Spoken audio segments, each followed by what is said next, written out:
Dear students, তোমাদেরকে আমি আজ আমার ইউটিউব চ্যানেল নলেজ অফ কেমিস্ট্রিতে স্বাগত জানাচ্ছি। আজকে তোমাদের ক্লাস 9 এবং 11-এর ছেলেদের উপযোগী করে আমি কিছু দ্রবণ সম্পর্কে আলোচনা করছি।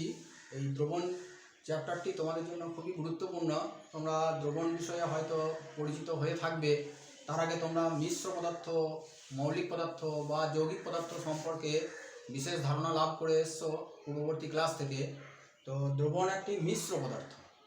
যেমন বাড়িতে তোমরা দেখছো যখন খুব গরম লেগেছে, রোদ থেকে এলে মা সঙ্গে সঙ্গে কী করলো, তোমাকে একটা শরবত করে দিল, নুন এবং চিনি মিশিয়ে তোমাকে শরবত করে দিল এবং খেয়ে বেশ তৃপ্ত হলে।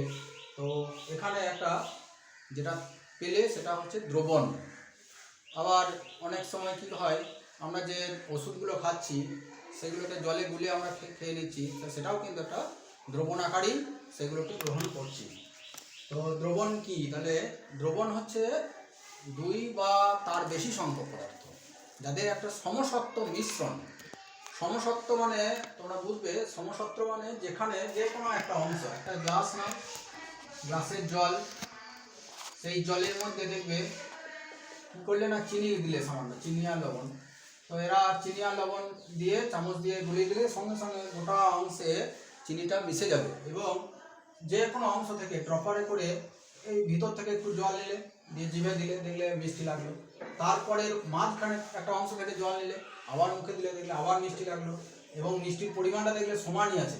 তারপর আবার একদম উপর থেকে নিলে, দেখলে সেই একই রকম মিষ্টি লাগছে। অর্থাৎ এখানে দ্রবণের সমস্ত অংশে যে উপাদানগুলো দেখলে তাদের যে বিভাজন অর্থাৎ ভাগ বাটোয়ারা যেটা করা হচ্ছে সেটা সমানভাবে আছে, তাদের ধারত্বটা সমানভাবেই থাকছে। এই ধরনের দ্রবণটাই হচ্ছে, এই মিশ্রণকেই বলা হচ্ছে সমসত্ব মিশ্রণ। তো এই সমসত্ব মিশ্রণ সেটা একটা দ্রবণ। এই দ্রবণ তৈরি যখন হয় তখন কিন্তু সেটা ভৌত প্রক্রিয়াতেই হয়। সেখানে ভৌত পরিবর্তন ঘটে। সেখানে তোমার তাপের উদ্ভব হতেও পারে, আবার নাও পারে। কিছু ক্ষেত্রে তাপের উদ্ভব হয়, আবার কিছু ক্ষেত্রে শোষণ হয়। গ্লুকোজকে জলে যখন দেবে তখন দেখবে খুব ঠান্ডা লাগছে, অর্থাৎ তাপের শোষণ হচ্ছে। তার মানে এই দ্রবণ যখন তৈরি হচ্ছে সেটা দুই বা ততোধিক পদার্থ সমসত্বভাবে মিশে গিয়ে একটা মিশ্র পদার্থ উৎপন্ন করছে, এরই নাম দ্রবণ। এই দ্রবণের যে উপাদান, দুটো উপাদান, একটাকে বলা হয় দ্রাব্য, একটাকে বলা হয় দ্রাবক। এই দ্রাব্য এবং দ্রাবকের যে পরিমাণ, আপেক্ষিক যে পরিমাণ বা অনুপাত, সেটাকে তুমি নিজের ইচ্ছা মতো একটা নির্দিষ্ট পরিমাণে বৃদ্ধি বা হ্রাস অর্থাৎ পরিবর্তন করে নিতে পারো। এটা দ্রবণের উপাদানগুলোর আপেক্ষিক গাঢ়ত্বের কিন্তু কিছুটা পরিবর্তন করা যায়। তো এই দ্রবণের উপাদানগুলো দুটো ভাগে ভাগ করা হলো, একটা হচ্ছে দ্রাবক, দ্রাবক আর একটা হচ্ছে দ্রাবক। দুটো উপাদান। দ্রাবক যেমন তোমরা দেখলে জলের মধ্যে চিনি মিশিয়ে দিলাম, তাহলে এটা দ্রাবককে, এখানে দ্রাবক হচ্ছে জল আর দ্রাবক হচ্ছে চিনি। তো কিভাবে দ্রাবক আর দ্রাব্য চিনব? তো দেখা গেছে দ্রাবক বলতে সাধারণত যে উপাদানের পরিমাণটা বেশি থাকে, যেমন 100 গ্রাম জল, তার মধ্যে 20 গ্রাম চিনি। তার মানে এখানে জলটা বেশি আছে, চিনিটা কম আছে, তাই তোমরা বলবে জল হলো দ্রাবক, চিনি হলো দ্রাবক। অর্থাৎ দ্রবণে যে উপাদানের পরিমাণ বেশি থাকে আর তা সেটাই হচ্ছে দ্রাবক, আর দ্রবণে যে উপাদানের পরিমাণ কম থাকে সেটা হচ্ছে দ্রাবক। কিন্তু সর্বদা এটা হয় না। যেমন মনে করো একটা নির্দিষ্ট উষ্ণতায় 100 গ্রাম জলে কি করলাম না, 120 গ্রাম KNO3 পটাশিয়াম নাইট্রেট কঠিন পদার্থ দ্রবীভূত করলাম। জল তরল, তো দ্রবীভূত করলে তোমরা যদি আগের সংজ্ঞাটা লক্ষ্য করো তাহলে বলবে যে জল দ্রাবক আর পটাশিয়াম নাইট্রেট এখানে দ্রাবক, উল্টো হয়ে যাবে। কিন্তু দেখা গেছে তা নয়, জলকেই দ্রাবক বলবো আর এটাকে বলবো দ্রাবক। কেন বলবো? তখন নতুন একটা ডেফিনেশন আসছে, বলছে দেখা গেছে দ্রাবক এবং দ্রবণের ভৌত অবস্থা একই হতে হবে।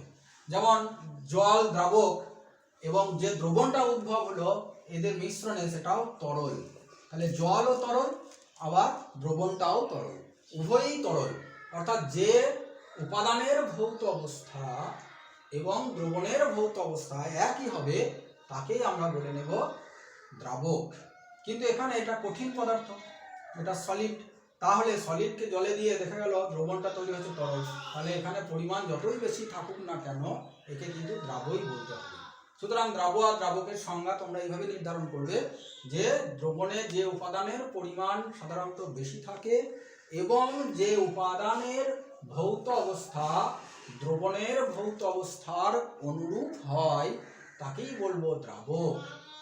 আর যে উপাদানের পরিমাণ কম থাকে বা যার ভৌত অবস্থা দ্রবণের ভৌত অবস্থার মতো হতেও পারে নাও পারে তাকেই বলা হবে দ্রাবক। যেমন দেখো, যদি জল আর অ্যালকোহল নেওয়া হয়, এখানে দুটোই তরল, তখন কিন্তু আমরা এই পরিমাণের সাহায্যে দ্রাবক নির্ণয় করব। এখানে যদি ধরো 96% অ্যালকোহল বলো, তার মানে এখানে 96 আর এখানে জল আছে 4%। তো এখানে তখন কি বলবো যে অ্যালকোহলটা দ্রাবক, জল হবে দ্রাবক।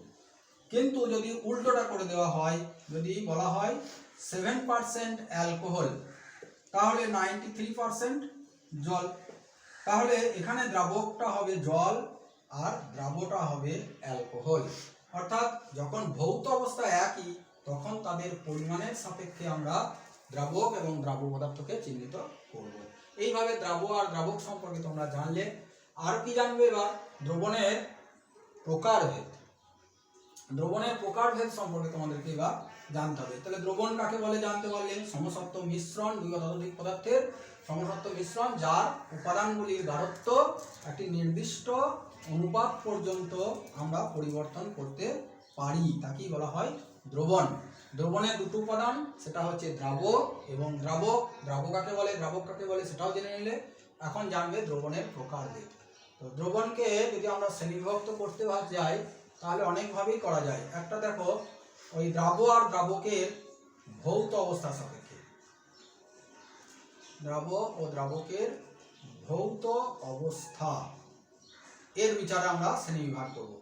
আর একটা করব ওই দ্রবণে যে দ্রাব্য কণা তার আকারের ভিত্তিতে, দ্রাব্য কণার আকার অনুসারে আকার। আর একটা করে নেব দ্রবণে যে উপাদানগুলো আছে তাদের আপেক্ষিক পরিমাণ, আপেক্ষিক পরিমাণ দ্রব্যের পরিমাণের উপর নির্ভর করে।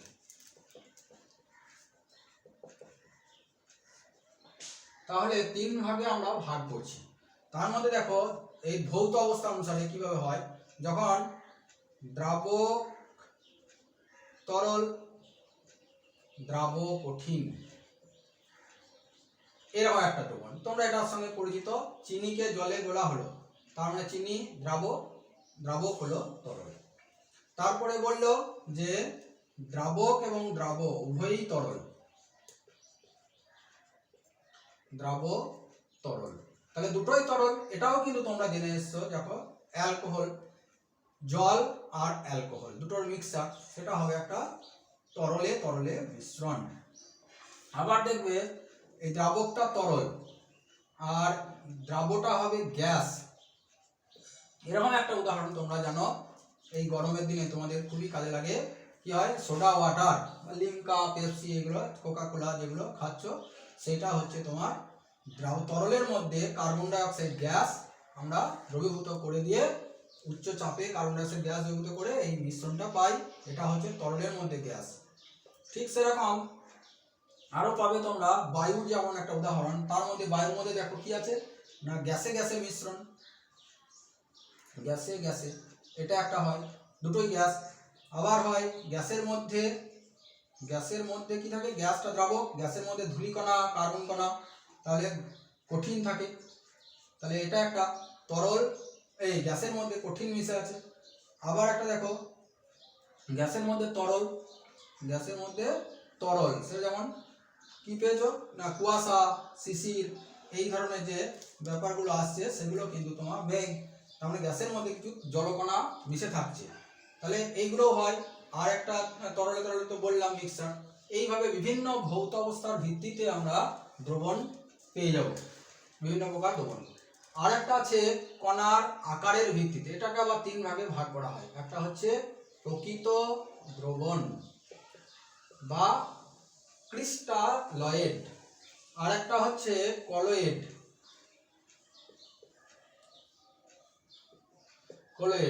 আর একটা হচ্ছে তোমার প্রলম্বন বা সাসপেনশন।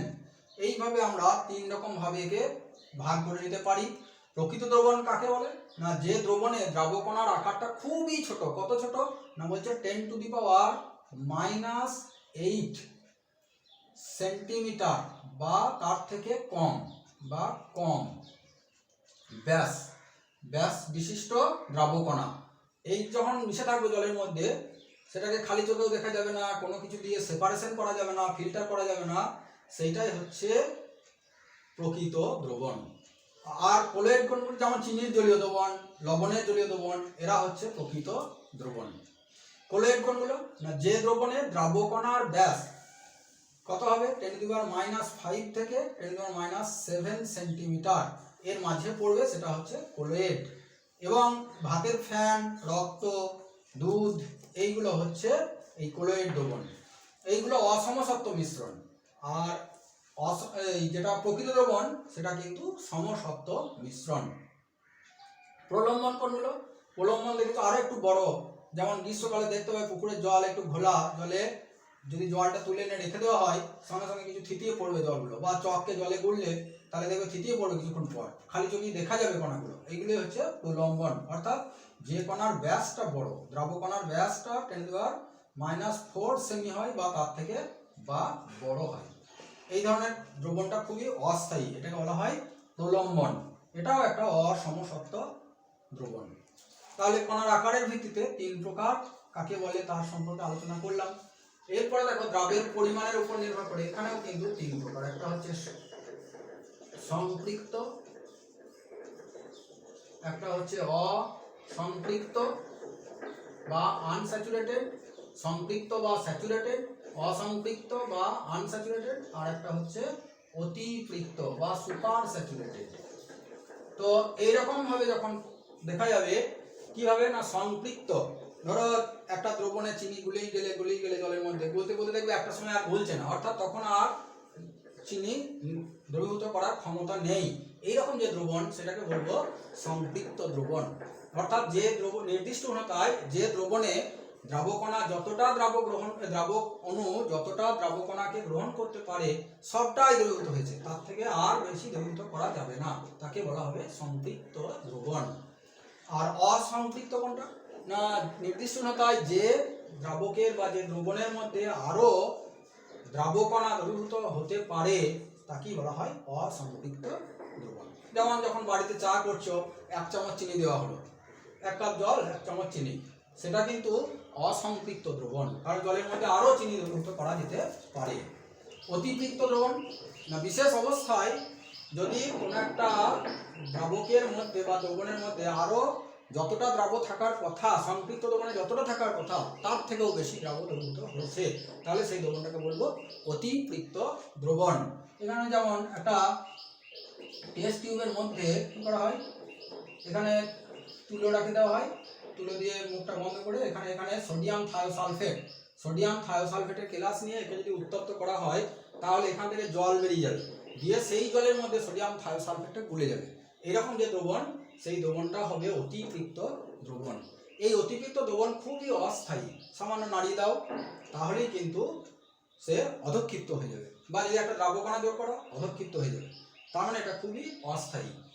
তো এই অতিপৃক্ত দ্রবণের উদাহরণ তোমরা হয়তো দেখলে, ভোজ বাড়িতে গেলে মিষ্টি খেতে খেতে লোভে আর একটা ভালো মিষ্টি এলো, এটাকে খাবো না, সংপৃক্ত হয়ে গেছে, তারপর আর একটা বেশি হয়তো খেয়ে নিলে, তখন কি হবে, তোমার বমি ভাব আসবে বা আর একটু খেয়ে নেওয়াতে বমি হয়ে যাবে, তার মানে তোমার অস্থায়ী শরীরে প্রবলেম হচ্ছে। তাহলে এই ধরনের যে বিষয়টা আসছে অতিপৃক্ত অবস্থা, সম্পৃক্ত, অসম্পৃক্ত আর অতিপৃক্ত।